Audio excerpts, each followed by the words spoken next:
पंतप्रधान नरेंद्र मोदी यांनी पाकिस्तानला सुधारण्याची संधी दिली होती, परंतु त्यांनी ती संधी गमावलीये. पाकिस्तान कधीही सुधारणार नाही. पाकिस्ताननं रात्री देशातील स्थानिकांवर हल्ला करण्याचा प्रयत्न केला. पाकिस्तानला त्याचं चोख उत्तर मिळालेलं आहे.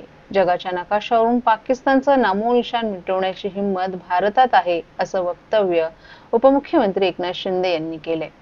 शनिवारी रात्री पाकिस्तानकडून शस्त्रसंधीचं उल्लंघन झालं. पाकिस्तानने शस्त्रसंधीचं उल्लंघन केल्यानंतर उपमुख्यमंत्री एकनाथ शिंदे यांनी ठाण्यातील पत्रकारांना आपली प्रतिक्रिया दिली आहे. एकनाथ शिंदे म्हणाले, पंतप्रधान नरेंद्र मोदी यांनी पाकिस्तानला सुधारण्याची संधी दिली होती, परंतु पाकिस्तान कधीही सुधारणार नाही. पाकिस्तानने रात्री देशातील स्थानिकांवर हल्ला करण्याचा प्रयत्न केला. पाकिस्तानकडून वारंवार असे प्रकार केले जात आहेत. त्यांनी यापूर्वीही असे प्रकार केले आहेत. भारतीय लष्कर मजबूत आहे. त्यांनी पाकिस्तानला चोख उत्तर दिल्याचंही शिंदे यांनी सांगितलं.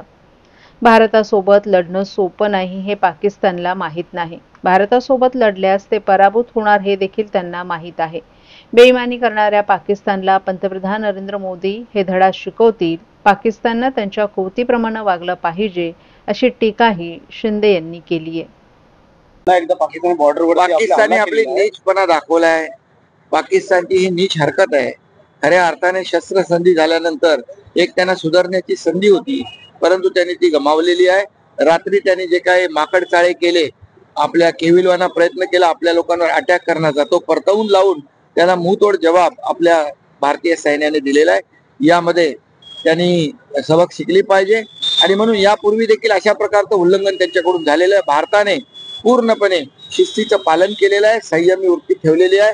पण भारत दहशतवादाविरुद्ध झिरो टॉलरन्स, दहशतवादाविरुद्ध कुठलाही तडजोड करणार नाही, समझोता करणार नाही, हे देखील आदरणीय प्रधानमंत्री महोदयांनी सांगितलंय.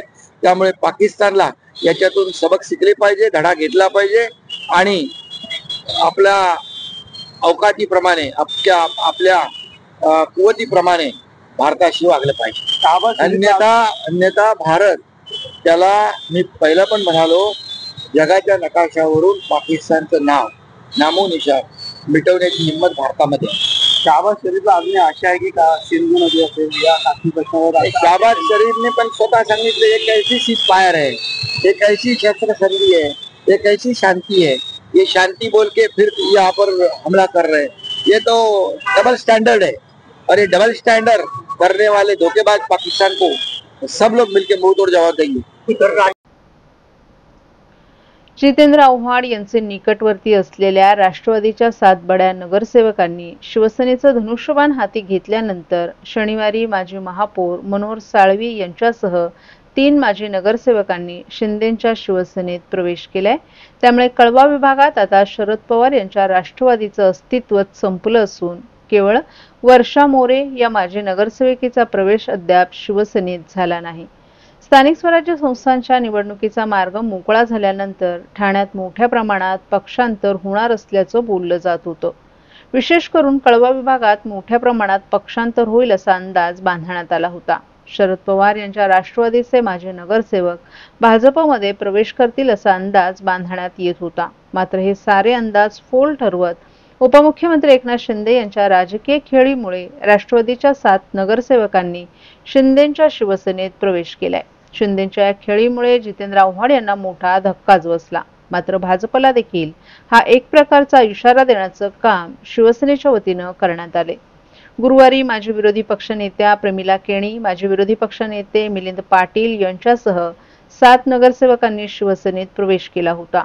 त्यानंतर माजी महापौर मनोहर साळवी, माजी नगरसेविका अपर्णा साळवी, मिलिंद साळवी आणि आरती गायकवाड यांनी देखील शिंदेंच्या शिवसेनेत शनिवारी जाहीर प्रवेश केलाय.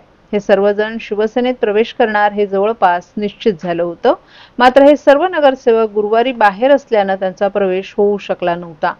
शरद पवार यांच्या राष्ट्रवादी पक्षाच्या आता केवळ वर्षा मोरे या एकमेव माजी नगरसेविका कळव्यात शिल्लक राहिल्या असून त्यांच्याकडे भूमिकेकडे आता सर्वांचंच लक्ष लागलंय. मात्र शिंदेंच्या या खेळीमुळे आता कळव्यात शरद पवार यांच्या राष्ट्रवादीचं अस्तित्वच संपलं आहे.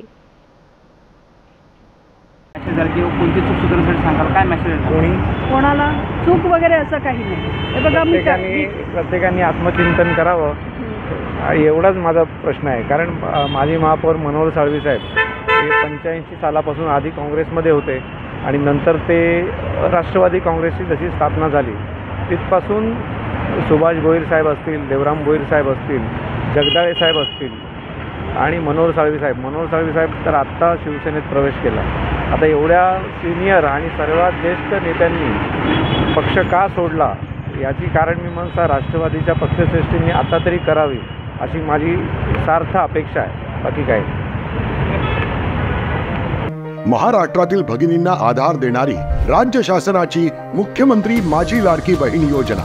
या योजनेअंतर्गत अल्प उत्पन्न गटातील 21 ते 65 वयोगटाच्या भगिनींना मिळणार दरमहा 1500 रुपयांची मदत. अर्ज करण्यासाठी 31 ऑगस्ट 2024 पर्यंत मुदतवाढ.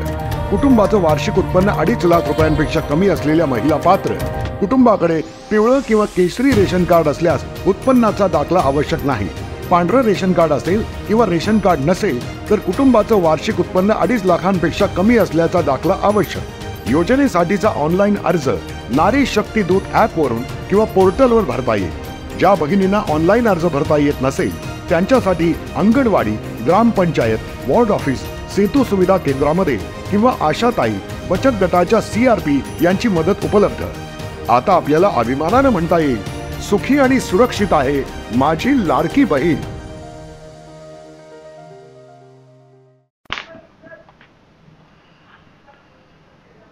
भारत पाकिस्तान यांच्यातील सध्याच्या तणावाच्या पार्श्वभूमीवर राष्ट्रवादी काँग्रेसचे आमदार जितेंद्र आव्हाड यांनी पत्रकारांशी बोलताना महत्त्वाचं विधान केलंय. देशात जेव्हा अशा प्रकारची परिस्थिती असते तेव्हा आपण एकजूट दाखवणं हीच खरी देशभक्ती आहे. आमच्या नेत्यांचं धोरण हेच सांगतं की एकसंघ राहणं गरजेचं आहे. कोण चूक कोण बरोबर हे नंतर पाहू, परंतु सध्या देशात दुफळी दाखवणं योग्य नसल्याचं त्यांनी सांगितलं. आव्हाड यांनी 1971च्या भारत-पाक युद्धाचा दाखला देत इंदिरा गांधींनी तेव्हा रामलीला मैदानावरून जनतेला संबोधित केलं. अमेरिका जेव्हा धमकी देत होती तेव्हा त्यांनी ठामपणे सांगितलं होतं की भारत कुणालाही घाबरणार नाही. हा बाणा आजही आदर्श असल्याचंही त्यांनी सांगितलं. आमच्यासाठी डोनाल्ड ट्रम्प कोण, तो आमच्या देशाच्या धोरणावर प्रभाव टाकू शकत नाही. ट्रम्प हा राजकीय नेता नाहीच, तो व्यावसायिक आहे. त्याच्याकडे प्रचंड पैसा आहे, परंतु धोरणात्मक नेतृत्व देण्याची क्षमता नाही. Richard Nixon, bill Clinton, Henry Kissinger हे खरे राजकारणी होते असंही त्यांनी सांगितलं. सूट दाखवायला हवी असं आमच्या नेत्यांचं म्हणणं आहे आणि त्यानुसार आपण वागलं पाहिजे असं आमचं धोरण आहे. चूक का बरोबर आहे नंतर बघू. आजच्या काळात देशात दुफळी आहे हे दाखवणं मला काही योग्य वाटत नाही.